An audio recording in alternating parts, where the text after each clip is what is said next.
When a teen girl went missing, investigators couldn't have predicted that the police station would be full of other suspected teenage girls.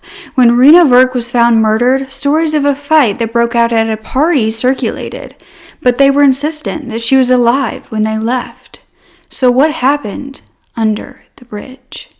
You are such a genuine gem. Thank you for clicking on my video. I'm Brooke Makenna, and today's story is actually the true story based on a Hulu series that has recently come out called Under the Bridge. Now, this was created based on a book by author Rebecca Godfrey, who researched this case for 6 years, attending the court trials, interviewing different people involved in the case. A real reason why I wanted to do this case is because those involved in the show hope that the focus is more on the victim than the crime, to not sensationalize and elevate the perpetrator. That is their main goal, and of course you guys know that is my main goal here on this channel, so I was very happy to hear that coming from a bigger platform on Hulu. So I really wanted to tell Reena's story for you guys.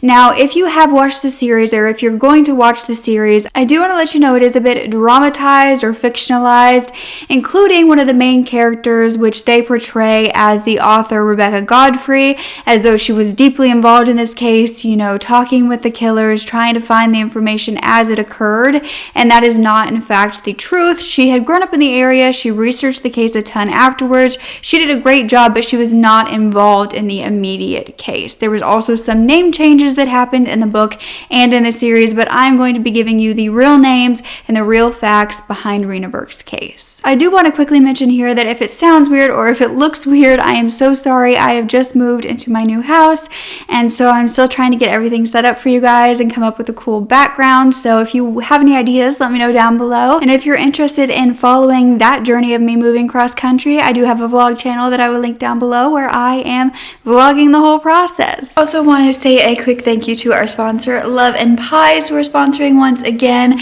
It would mean the world to me if you guys check out this game with my link down below for free, because it is seriously something I know you guys will like. The whole mystery of her mother disappearing after her mother's cafe burnt down. You don't know how the cafe burnt down, you don't know where her mother is, and so you're trying to figure out all of this while simultaneously rebuilding the business and decorating these places, and it's so much fun. I highly recommend it. If you want to support this channel and play an amazing game, just download it with the link down below.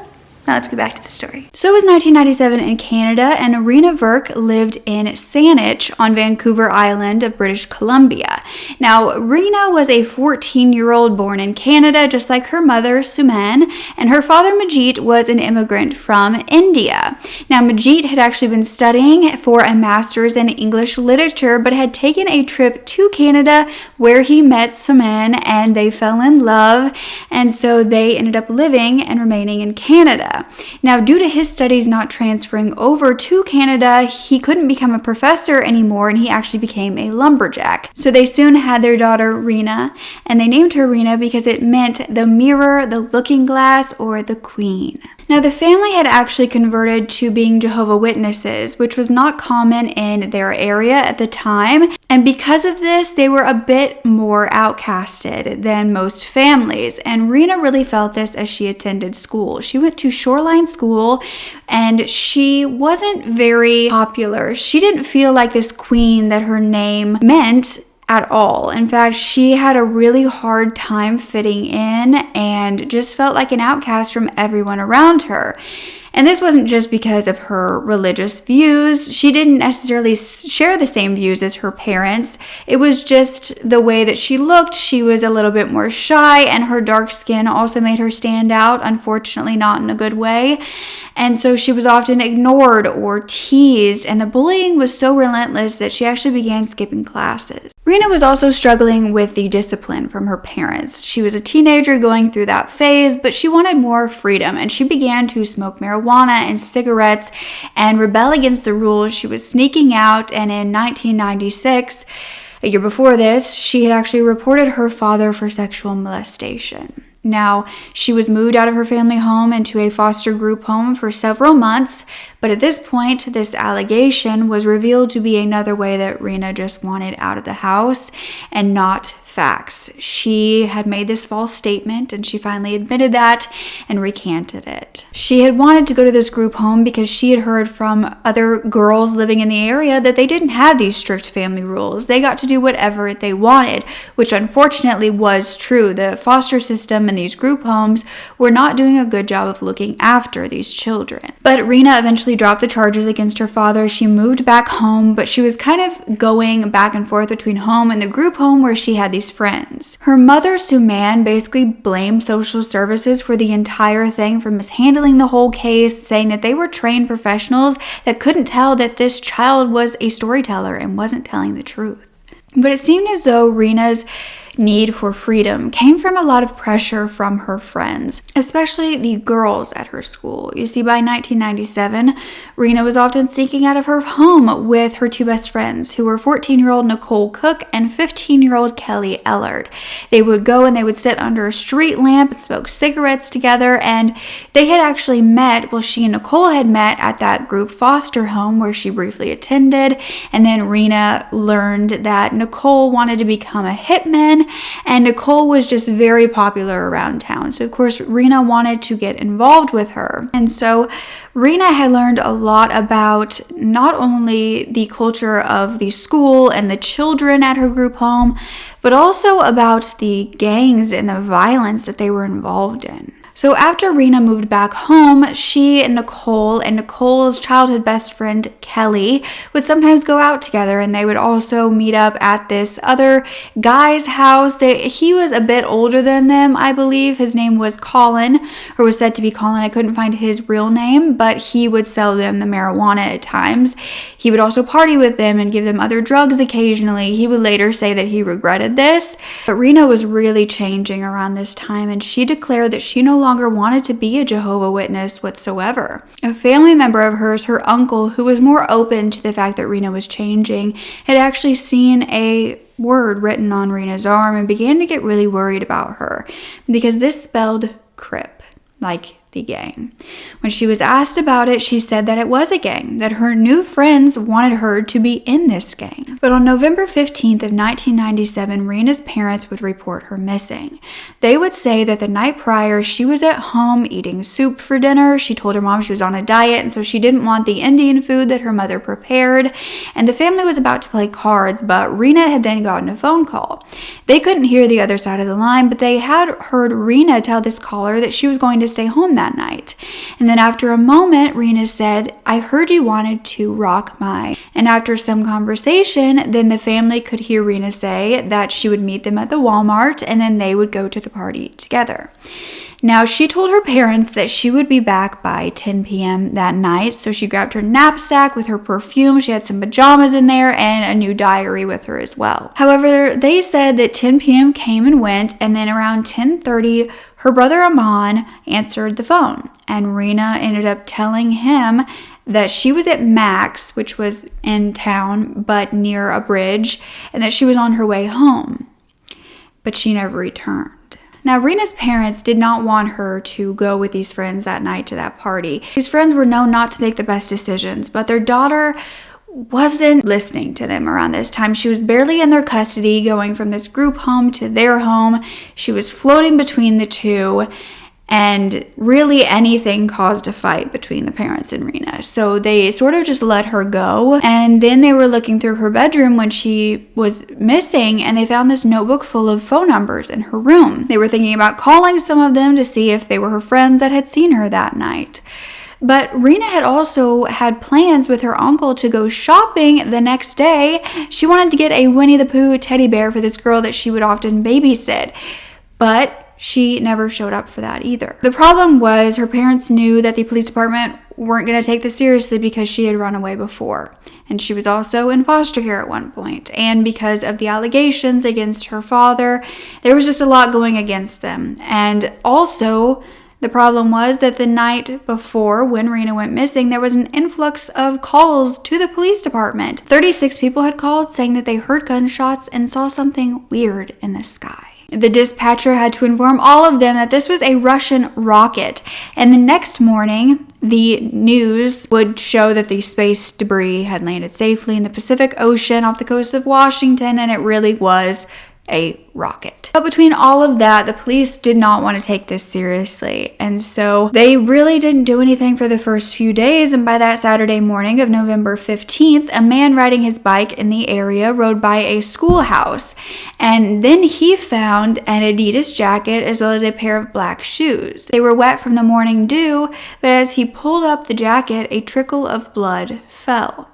Now, there wasn't much blood, and the man believed that there had just been some party around where these clothes had been left, because this was an area where he partied when he was a kid. So he actually just put the jacket on a fence post and believed that this person would be back to claim the jacket. But as Reena remained missing, the rumors around town were baffling, to say the least. Investigators didn't want to believe it because they didn't even believe she was missing. But the rumors were saying that night, teenagers had had a party and were bragging about what they had done to a 14-year-old. That they had beaten her up until she didn't know who she was, and then they held her underwater until red stuff floated up and it was bubbly. Though this rumor had come from a teenage girl who said she actually wasn't involved, but heard from another teenage girl who did kill her.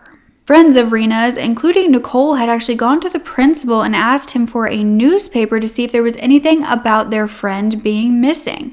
Nicole told this principal that she, Reena, ran away all the time and that maybe she tried to kill herself. That maybe she jumped off the bridge into the gorge. This Nicole Cook had been kicked out of her mother's home and moved from foster home to group home. She refused to make school a priority, and she was told she would need to try alternative school next. Basically, she was not going to graduate. She was known for shoplifting, and many of the things that she had were stolen. Behavior-wise, she was not doing well, but socially, she was the talk of the town. She was the most popular girl. She lived at a group home called Seven Oaks, and that is where she had met Reena. And at the Seven Oaks, they had to sign in and sign out when they would leave and return home. So the night that Reena went missing, Nicole and a friend named Missy had checked out of Seven Oaks around 7:21, and they said that they were going to the park to party. They would sign back in around 11:03, and they were inspected by staff to make sure that they weren't intoxicated or anything was wrong with them, and nothing unusual was found. Now, Nicole's best friend since childhood, Kelly Ellard, wasn't doing well in school either. In fact, the school guidance counselor had regular meetings with Kelly to discuss her disrespectful behavior and her disobedience, and Kelly confided in this counselor that people were spreading rumors that she had beat someone up, but she wasn't anywhere near it. When this counselor tried to talk to Kelly about going to therapy, Kelly was talking about how punching bags never helped her, that she liked to hit people, she liked to punch them. Now, that boy that I said that Reena, Kelly, and Nicole would often go and get their marijuana, named Colin, he would come forward saying that he was told that the girls were 17, not 14, and he knew Reena as Nevada. That is what she went by. But Colin said that her friend Nicole was a twisted little troublemaker, and that she wanted to live in New York and join a gang. Her other friend Kelly just seemed lost. At this point, Nicole Cook was arrested at her Seven Oaks group home, and she was blow drying her hair when an officer arrived to arrest her. She barely noticed him because she was so focused on her hair, and she continued to dry her hair after she noticed him. And eventually she asked why she was under arrest, and he told her for the murder of Reena Virk, and she smiled and said, "Do I look like a murderer? Nicole Cook does not murder." But when she arrived at the police station, she asked for John Gotti's lawyer. Of course, he was not called, but this shows you a little bit about her behavior, her mindset, and how she believed that she could do anything she wanted. But when these suspects were spoken to by police, these were all teenage girls.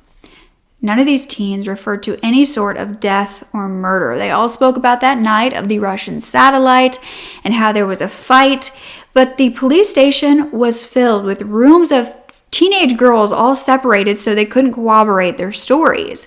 There were also their mothers who were hysterical, getting sick in bathrooms, begging to talk to their kids because they didn't believe that their teenagers could do anything like this. Most of the girls, however, had no guardians. They were members of the group home. They were foster children, and so they didn't have any guardians to get them out or to sit with them while they were being questioned. However, Nicole's mother, Elaine, the woman who had kicked Nicole out of the house and why Nicole was in these group foster homes, because she was basically too hard to handle, too crazy, and her behavior was so bad that her mother didn't know what to do with her.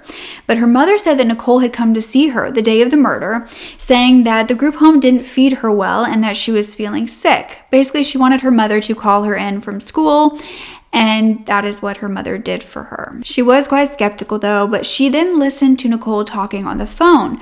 She was talking all day, and she was talking about how to kill a person named Ray. Nicole, according to her mother, allegedly said that she wanted to go into the forest, dig a big hole deep enough for a grave, and then walk Ray there and bury her alive.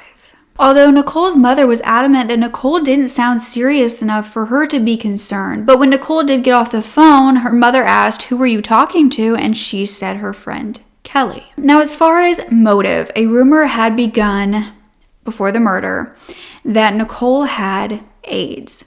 Nicole's friends were calling her to tell her that they had been called by Reena Virk, who told them all sorts of crazy rumors about Nicole, such as she had fake boobs, she had AIDS, she drew on her eyebrows, just crazy teenage things. So at this point, Nicole and Kelly had turned against their new friend Reena, and they found out that their marijuana dealer, Colin, had also been called by Reena from Nicole's address book. Apparently, Nicole had this address book full of all of the names and numbers of people around town, and this had gone missing.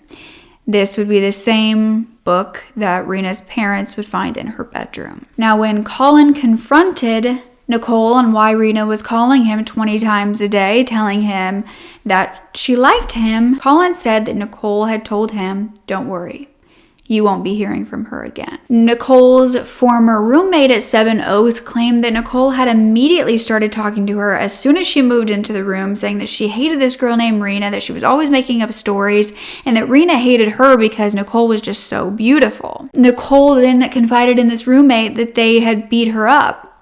And then her friend called her the next morning saying that Reena was dead. Now, Nicole had also allegedly forced one of the roommates at Seven Oaks to hide clothing that she had brought back to the group home. And so the roommates ended up telling the staff all of this that Nicole was saying, and they ended up calling the police, and that is when everyone was brought into custody.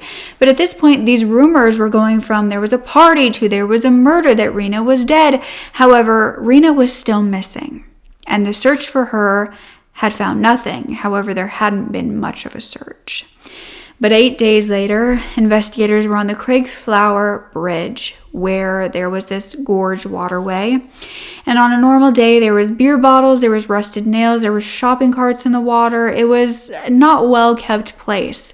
However, due to the dark waters, they were unable to see anything beneath it. However, the rumors had connected this missing girl to this bridge, so they ended up searching it. These rumors were saying she had been killed on a sandy shore near the old white schoolhouse. And if you remember, that one biker had gone by this white schoolhouse and found a jacket with blood on it. So everything seemed to be coming together as far as what could have happened that night, but they still didn't have a body. But on November 22nd, Sergeant Bob Wall, who had been a former member of a dive unit, dove into the water to search for Reena. He would find her clothing first. Then, Reena Virk would be found in the gorge waterway, naked. Her mother had to identify her body, and this missing persons case was officially a homicide. These rumors coming from these teenagers seemed to be true. So as these teenagers were being brought back into custody, more and more people were talking, and the events of that night were revealed. It was said that during the phone call from Reena to Nicole, when Nicole invited her to that party, they asked her to come to this party, but she was hesitant because She thought that they were mad at her for stealing this phone book. They assured Reena they weren't mad anymore. So by 9 p.m., Reena met up with them at the Shoreline School field. This is where lots of the teenagers hung out.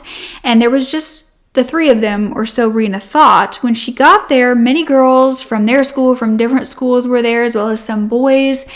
And then a girl would arrive saying that she was there to beat someone up, someone with a name starting with an R or an S.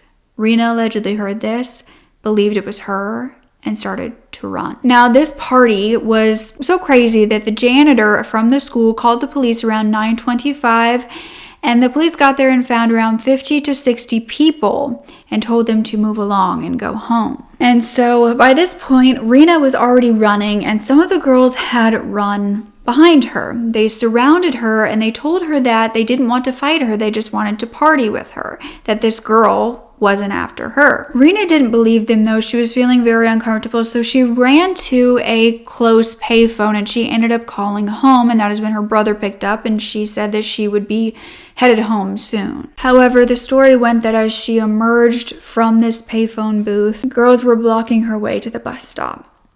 They then took her past, they ripped it up, and they took both of her arms, they locked them in their arms and started walking with her down the street. Reena did not want to go, but she was kind of being dragged along. And all of these girls were smoking and they were worried about being caught, and so one of them said that they should go under the bridge. At this point, out of the 50 to 60 people, around 14 girls and 2 boys remained, all between 13 and 17 years old, including Reena, but it was against her will. And it was said once they got under the bridge, a girl screamed. And this was Nicole yelling at Reena, asking her why she was trying to ruin her life. Reena started to explain that she wasn't, but Nicole continued to yell, encouraging the other girls to yell at Reena as well. And Nicole then took her lit cigarette and burned it in the middle of Reena's forehead.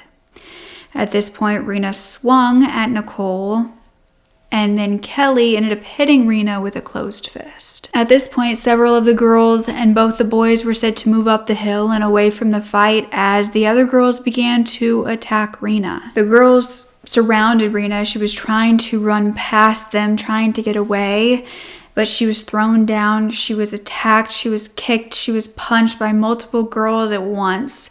And one of the boys who had gone up a little on the hill, his name was Warren. And he then ran down and started kicking Reena in the head as well. The other boy who was up on the hill, Dimitri, ran down to grab Warren, taking him away, saying it's not your fight. However, Warren didn't seem to want to leave. Reena then began begging the girls to stop, saying that she was sorry. And at this point, the girl who had originally come to the party saying that she wanted to fight this girl and then told Reena it wasn't her, she told everybody to stop. She could see that Reena was being beaten badly. And she said that the next person to touch Reena would get a shot by her. And she was this very strong, scary girl. She wasn't a woman, she was a girl, teenage girl. And so everybody did stop, and Reena ended up wiping her face, and nobody knew whether it was tears or blood, but she ended up saying, "I'm sorry, I'm gonna go home now." And she got up, even though she was so badly beaten, and started stumbling towards what they suspected was the bus stop. Meanwhile, some of the 8 people involved in the fight went through Reena's backpack that she had left behind. They threw her PJs in the water. They tore up her diary, threw that in the water. They broke her perfume bottle. And in the darkness of the night, everyone began going in separate directions. Most went home. Most believed that Reena had as well. No one told their parents what had occurred that night because they didn't want to be grounded or to not be able to hang out with this group of people again. But this boy who had kicked Reena, Warren Glowowski, he was a 16-year-old who had begun living with a friend's mother after his father decided to leave him behind to go to California. Warren wanted to stay there, and so he ended up just going from home to home. He was homeless. He didn't have much money. He didn't have any family there, but he was known as this ladies' man, the town's Romeo. He was obsessed with being in a gang, the Crips, and he wanted to make one of his own. He made everyone in his gang wear white, However, around the time of the murder, he had to move out of his friend's mother's home. They just needed the room back for one of their relatives, and so he was trying to move into his girlfriend's home, but her parents did not like this idea, so he was basically homeless. So Warren's girlfriend was brought in for questioning too, and she would admit that she had done some laundry for Warren, and that she had saw 2 drops of blood on his pants that he was wearing the night under the bridge. When police came around asking questions at school, before everyone was brought in for questioning, his girlfriend said that Warren had told her, "I probably won't see you again. I'll probably be going to jail soon." This is when some of these suspects, these teenagers, revealed that Warren and Kelly had split off from the other teens that night when they were going home. However, they both denied this. Warren took investigators back to the crime scene, saying that they were only involved in this fight. But they told him they were going to test his DNA on all of the evidence, and that is when Warren began to crack. In fact, he made a call to his father from the station, and he said, "I really effed up." Though he continued to say he simply went home with everybody else. Kelly, Nicole's best friend and Reena's friend at one point, she was also being questioned. She was found lying on the couch, and she wanted to know where her friends were and if she could see them, and she told investigators she knew nothing about what happened to Reena after she left the bridge. She said the others were making her a scapegoat. When investigators told her the story that others were saying that she and Warren stayed behind, she said that they were just fools, just trying to save their own. She was so nonchalant that the sergeant began to get angry with her, saying, "This is a murder of a 14-year-old girl. A mother has lost her child. You're looking at a murder rap here. Get a grip." Kelly replied that she didn't even know Reena. And when the sergeant left Kelly and her mother alone in the interrogation room with the camera still rolling, Kelly said, "I'm going to beat up everybody who said this about me. I'm going to kill them. I'm not going to school anymore." None of these suspects could even be named in the media or in official court documents.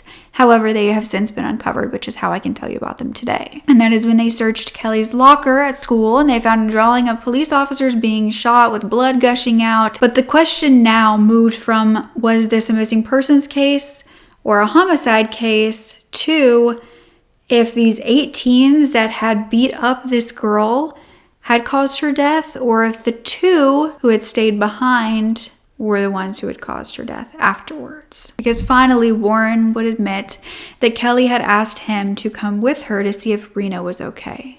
However, he knew that is not what they were going to do. Kelly then found Reena and began asking her if she was going to rat them out to the police. And then they started to beat her again, take her clothes off. She fell unconscious. And that is when they drug her down to the gorge. Warren said that he asked Kelly 3 times to stop, but Kelly held Reena's head underwater. Warren said that he swore on his grandpa's grave that that was the truth. So now they needed the autopsy results to figure out what her actual cause of death was. So to determine how many of these teenagers were killers, the autopsy results needed to be found. So the autopsy was performed by Dr. Laurel Gray, and they would reveal that Reena had extensive injuries to her back and her abdomen that were consistent with being kicked and stomped. She had bruising under both eyes, cheeks, nose, collarbone, left side of her voice box. She had a large laceration on her lips. She had red marks on both shoulders. Her teeth were clenched. But the most severe damage was to her torso. There was damage to her liver, her pancreas, and she had a crush convulsion injury, which is most commonly seen in car crashes. Her brain was swollen with a bruise in the shape of a sneaker to the back of her head. It was believed that Reena could have died from these injuries and brain swelling if given enough time. However, in her lungs there were pieces of gravel because she was still alive when her head was held under that water.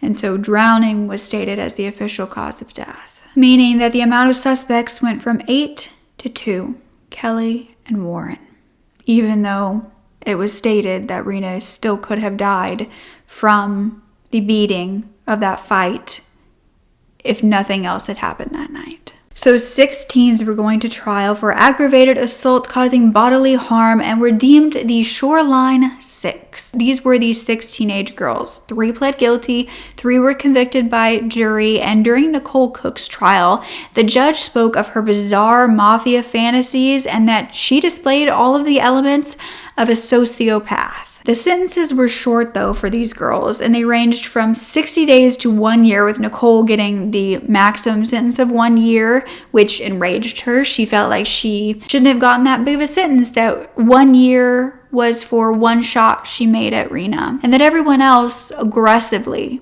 attacked her, and she only hit her once. But these 6 girls included Nicole Cook, of course, Kelly Ellard, Missy Pletch, Nicole Patterson, Courtney Keith, and Gail Ohms. But 2 teens were being charged with second-degree murder. This was Kelly Ellard and Warren Glutowski. Though the evidence against them was slim, and the blood that Warren's girlfriend had seen on his pants had since been bleached away. However, his girlfriend did testify that she had washed that blood away. It had been there. But the prosecution believed that Warren was minimizing his role in the murder. And so in 2000, 3 years since the murder, Warren was found guilty and sentenced to life without parole.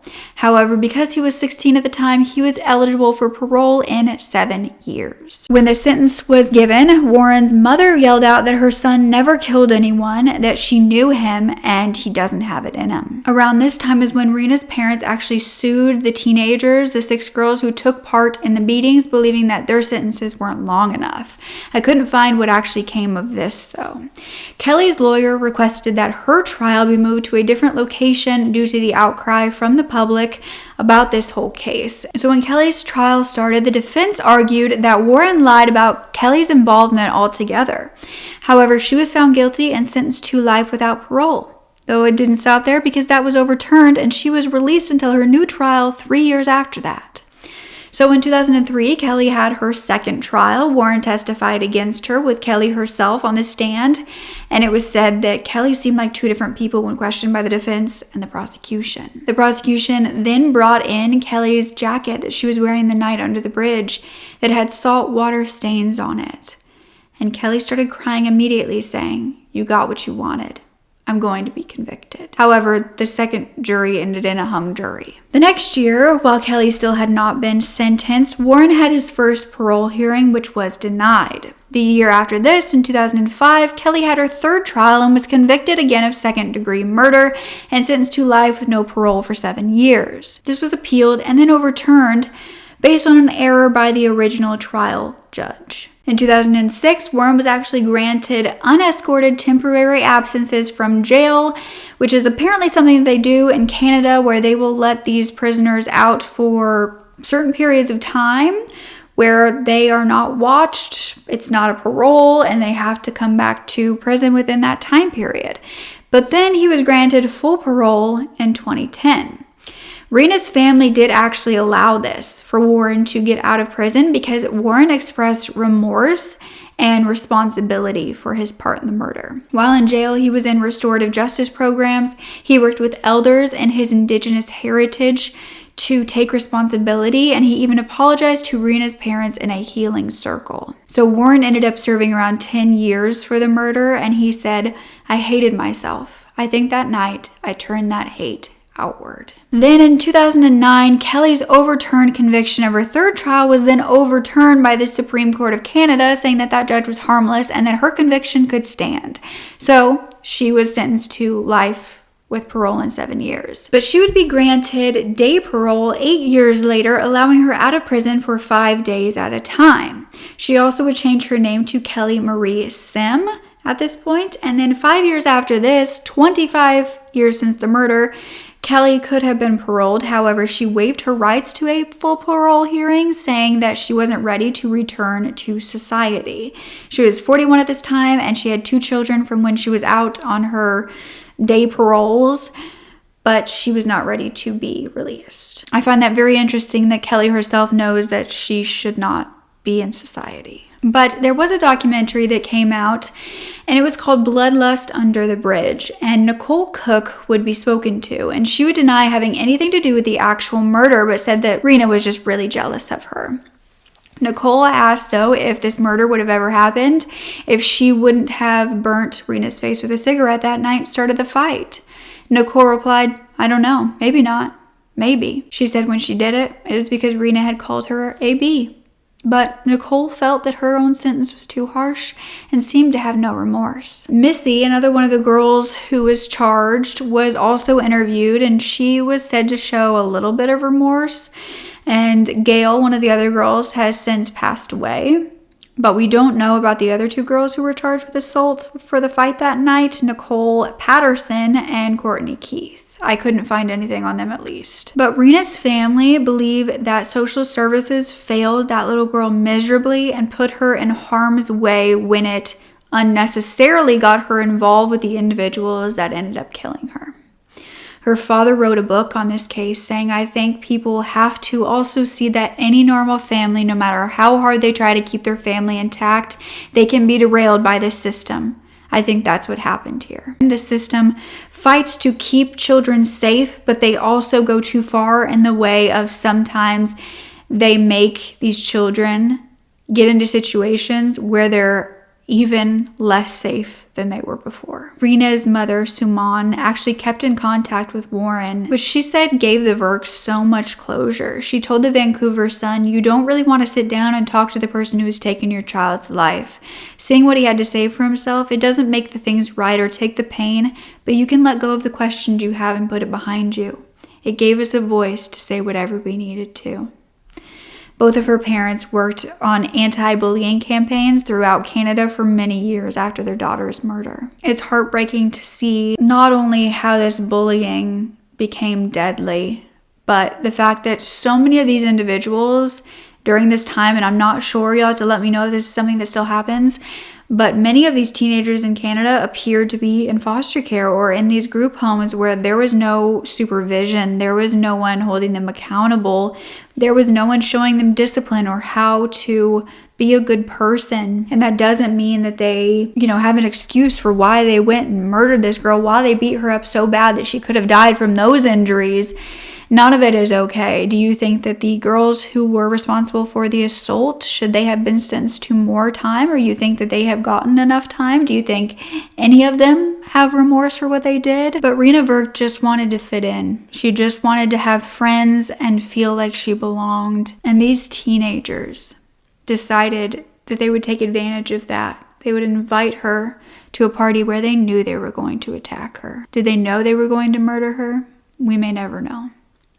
But they knew that they were going to at least harm her in some way that night. They had planned this party to hurt her.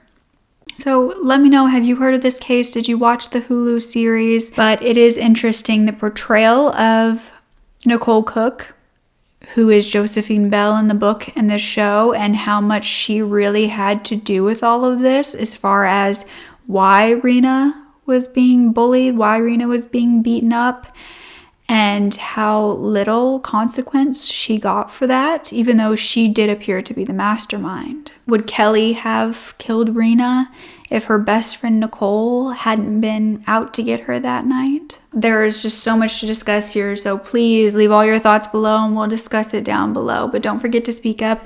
Your voice is powerful enough, and I love you to absolute pieces.